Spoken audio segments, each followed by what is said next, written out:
प्यारे बच्चों, आइए आज हम व्याकरण के अंतर्गत कारक के बारे में पढ़ें। सबसे पहले हम इन वाक्यों की रचना देखें। दीपावली मीरा घर फूलों और झालरों सजाया। पिताजी उपहार मिठाइयाँ और पटाखे लाए। मीरा पटाखे जलाए। मीरा छोटा भाई पटाखों शोर डरकर घर भीतर भाग गया। बच्चों, ये वाक्य सुनने में कुछ अटपटे से लग रहे हैं। इनसे अर्थ की स्पष्टता नहीं हो पा रही है। अब जरा हम इन वाक्यों की संरचना देखें। दीपावली पर मीरा ने घर को फूलों और झालरों से सजाया। पिताजी सबके लिए उपहार मिठाइयाँ और पटाखे लाए। मीरा ने पटाखे जलाए। मीरा का छोटा भाई पटाखों के शोर से डरकर घर के भीतर भाग गया। इन वाक्यों में रंगीन शब्दों के आने के कारण वाक्यों के अर्थ स्पष्ट होने लगे हैं। किसने सजाया? मीरा ने। किसको सजाया? घर को। कब सजाया? दीपावली पर। किस से सजाया? फूलों और झालरों से। पिताजी उपहार में मिठाइयाँ पटाखे लाए। किसके लिए? सबके लिए। मीरा ने पटाखे जलाए। छोटा भाई, किसका छोटा भाई? मीरा का। किसके शोर से भागा? पटाखों के शोर से। कहाँ भाग गया? घर के भीतर। इन रंगीन शब्दों के आने के कारण इन वाक्यों के अर्थ स्पष्ट होने लग गए हैं। वास्तव में प्रत्येक वाक्य में प्रयुक्त पद एक दूसरे से किसी न किसी रूप में जुड़े होते हैं और उनके इसी जुड़ाव से वाक्य का अर्थ निकलता है। इसी प्रकार वाक्य के सभी पदों का क्रिया से कुछ न कुछ संबंध होता है। इसी संबंध को कारक कहते हैं। कारक वह व्याकरणिक इकाई है जो वाक्य में संज्ञा सर्वनाम शब्द का संबंध वाक्य में प्रयुक्त क्रिया व अन्य शब्द से बताती है। कारक को प्रकट करने के लिए प्रयुक्त चिन्हों को प्रसर्ग भी कहते हैं। कारक को विभक्ति से प्रकट किया जाता है। आइए देखें कारक के भेद, उनके चिन्ह और उनके लक्षण। कर्ता कारक का चिन्ह है ने और इसका लक्षण है जो क्रिया को करने वाला हो। कर्म का चिन्ह है को, जिस पर क्रिया का फल पड़े, और करण का चिन्ह है से या के द्वारा क्रिया का साधन। संप्रदान कारक का चिन्ह है के लिए और इसका लक्षण है जिसके लिए क्रिया की जाए या जिसे कुछ दिया जाए। अपादान कारक का चिन्ह है से अलग होने के लिए और इसका लक्षण है पृथकता लज्जा भय का भाव। संबंध कारक का चिन्ह है का के की और इसका लक्षण है अन्य शब्दों से संबंध। अधिकरण कारक का चिन्ह है में पर और इसका लक्षण है क्रिया का आधार या आश्रय। संबोधन का चिन्ह है हे रे अरे, जिससे किसी को पुकारा जाए। इसे कंठस्थ हम इस प्रकार से कर सकते हैं। कर्ता ने कर्म को करण से ये के द्वारा, संप्रदान के लिए अपादान से अलग होना, संबंध का के की, अधिकरण में पर, संबोधन हे रे अरे। आइए अब इनका विस्तार पूर्वक अध्ययन करें। कर्ता कारक। कर्ता का अर्थ है करने वाला। वाक्य में क्रिया करने वाले को कर्ता कारक कहते हैं। कर्ता सदैव संज्ञा या सर्वनाम होते हैं। वाक्यों में कर्ता कारक का प्रयोग दो प्रकार से होता है, प्रसर्ग रहित और प्रसर्ग सहित, अर्थात विभक्ति चिन्ह के साथ और कभी बिना विभक्ति के भी। जैसे अंजलि बहुत रोई। इस वाक्य में प्रसर्ग नहीं है, यह अंजलि करता है लेकिन परसर्ग से रहित है। पिताजी पौधा लगा रहे हैं। इस वाक्य में भी पिताजी के साथ परसर्ग नहीं है, जबकि पिताजी कर्ता कारक है। तीसरे वाक्य में देखिए, जीत ने मित्र को पत्र लिखा। जीत के साथ ने शब्द लगा है। ने परसर्ग है, विभक्ति चिन्ह है। यहाँ कर्ता के साथ विभक्ति चिन्ह लगाया गया है। कर्ता के साथ कभी परसर्ग लगे होते हैं और कभी नहीं लगे होते। इस बात पर ध्यान रखने के लिए हमें ये बात भी स्मरण रखनी होगी कि अगर वाक्य हमारा भूतकाल का है तो हम कर्ता के साथ ने परसर्ग लगाते हैं। जैसे यहाँ था, जीत ने मित्र को पत्र लिखा। ये बीते हुए समय की बात है, भूतकाल की बात थी, अतः यहाँ कर्ता के साथ ने परसर्ग का प्रयोग किया गया था। आइए कर्म कारक के बारे में जानें। वाक्य में क्रिया का फल जिस संज्ञा या सर्वनाम शब्द पर पड़े उसे कर्म कारक कहते हैं। जैसे शिक्षिका ने बच्चों को पढ़ाया। अभिषेक बैडमिंटन खेलता है। गाय ने रोटी खा ली। कर्म कारक को जानने के लिए हम क्रिया के साथ क्या का प्रश्न लगाते हैं। जैसे गाय ने क्या खा ली? रोटी। तो क्या का जवाब आया, तो रोटी शब्द यहाँ हमारा कर्म हो गया। अभिषेक क्या खेलता है? बैडमिंटन। तो बैडमिंटन यहाँ कर्म कारक हो गया। शिक्षिका ने बच्चों को पढ़ाया। यहाँ क्या या किसे लगा रहे हैं? किसे पढ़ाया? बच्चों को।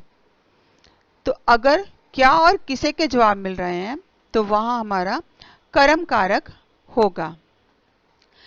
कर्म दो प्रकार के होते हैं, मुख्य कर्म और गौण कर्म। जिस वाक्य में एक ही कर्म प्रयोग होता है वह मुख्य कर्म होता है, मगर जब एक ही वाक्य में दो कर्म प्रयोग होते हैं तो उनमें एक मुख्य और दूसरा गौण कर्म होता है। जैसे दादी ने नेहा को कहानी सुनाई। इस वाक्य में मुख्य और गौण दोनों ही कर्म प्रयोग हुए हैं। नेहा को गौण कर्म, कहानी मुख्य कर्म। बच्चों, हमेशा ये ध्यान में रखा जाता है कि जो को कारक चिन्ह लगने वाला है वो गौण कर्म के साथ लगने वाला है, लेकिन वो गौण कर्म प्राणीवाचक होता है, जानदार होता है। और कहानी जहाँ को कारक चिन्ह नहीं लगा था, हालांकि वो मुख्य कर्म था, लेकिन वो अप्राणीवाचक यानी बेजान था, जानदार नहीं था। आइए अब हम करण कारक के बारे में जानें। करण का शाब्दिक अर्थ है साधन या माध्यम। वाक्य में जिस साधन या माध्यम से क्रिया के होने का पता चलता है उसे करण कारक कहते हैं। जैसे हम हवाई जहाज से कोलकाता जाएंगे। पुनीत बस द्वारा स्कूल जाता है। माँ बेलन से गोल गोल रोटी बनाती है। चित्रकार पेंसिल से चित्र बना रहा है। नेहा बोतल से पानी पी रही है। इन वाक्यों में जहाज से, बस द्वारा, बेलन से, पेंसिल से, बोतल से, ये सारे शब्द जो हैं वो करण कारक को बताने वाले हैं। ये कार्य के करने का साधन है, माध्यम है, इनके द्वारा ही कार्य किया जा रहा है, अतः ये करण कारक हैं। संप्रदान कारक। संप्रदान कारक में को के लिए का प्रयोग किया जाता है। कर्ता जिसके लिए कुछ काम करता है, जिसे कुछ देता है। जैसे भैया दीदी को उपहार दे रहा है। माँ ने बच्चों के लिए कपड़े खरीदे। भूकंप पीड़ितों के वास्ते सभी दान दो। मुदित पिताजी के लिए दवाई लाया। अब इन वाक्यों में देखिए कि काम किसी न किसी के लिए किया जा रहा है। जैसे भैया उपहार दे रहा है दीदी को और माँ कपड़े खरीद कर लाई है बच्चों के लिए। तीसरे वाक्य में दान दिए जाने का काम हो रहा है भूकंप पीड़ितों के लिए और मुदित दवाई लाया है पिताजी के लिए। काम किसी के लिए, करने के लिए, किसी को कुछ देने के लिए तो संपादान कारक का प्रयोग किया जाता है। आइए अब अपादान कारक के बारे में जानें। अपादान का अर्थ है जहां से कोई पदार्थ अलग हो। इसका चिन्ह से है। संज्ञा अथवा सर्वनाम के जिस रूप से अलग होने का बोध होता है उसे अपादान कारक कहते हैं। जैसे पर्वत से नदी निकलती है, यहाँ नदी का अलग होने का बोध हो रहा है। पर्वत से वो अलग हो रही है, इसलिए से चिन्ह आया है अपादान कारक। संजय बस से उतर गया, पेड़ से पत्ते गिर रहे हैं, फूलदान हाथ से गिर के टूट गया, ग्रीस साइकिल से गिर पड़ा। इन सभी वाक्यों में से शब्द का प्रयोग अलग होने का बोध कराने वाला है।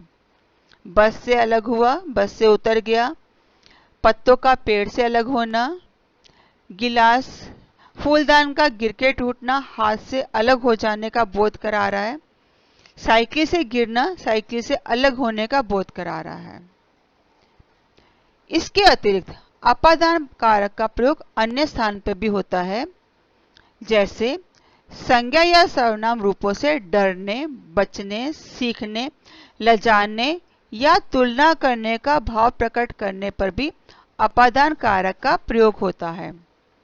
जैसे मीनू कुत्ते से डरती है, डरने का भाव है, यहाँ से कारक चिन्ह लगाया गया है लेकिन ये अपादान कारक ही है। बहू ससुर से लजा गई, शर्माने का बोध हो गया। हम गुरु से संस्कृत पढ़ते हैं, सीखने का भाव हो गया।